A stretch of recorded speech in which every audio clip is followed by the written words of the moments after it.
Adèle, comme nous l'avons entendu dans l'introduction, alors que l'Amérique était un pays naissant sans beaucoup d'amis, le Maroc a fait un pas courageux et audacieux en reconnaissant et en soutenant les États-Unis. En fait, la première représentation diplomatique que l'Amérique possédait à l'étranger est celle de Tanger. Alors, qu'est-ce que cela signifie pour les Américains et comment cela pourrait-il affecter leur vision envers le Maroc?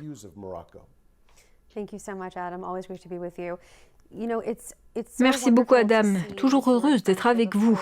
Il est merveilleux de s'appuyer sur des exemples de la profonde amitié entre les États-Unis d'Amérique à ses débuts avec le reste du monde. Nombreux sont ceux qui souhaitent ce genre de relation avec nous et je crois que ce geste pour perpétuer la profondeur de ces relations demeure une chose importante et utile pour des relations fortes et développées entre l'Amérique et le Maroc. Je pense aussi que le peuple américain peut voir aujourd'hui que ces liens existent et se renforcent.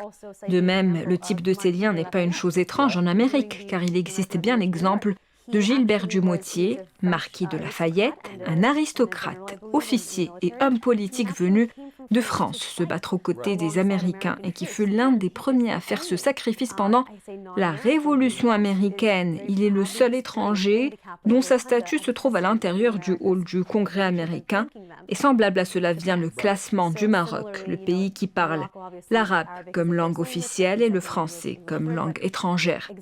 Voilà, nous célébrons aujourd'hui ce que le royaume a fait de magnifique pour nous.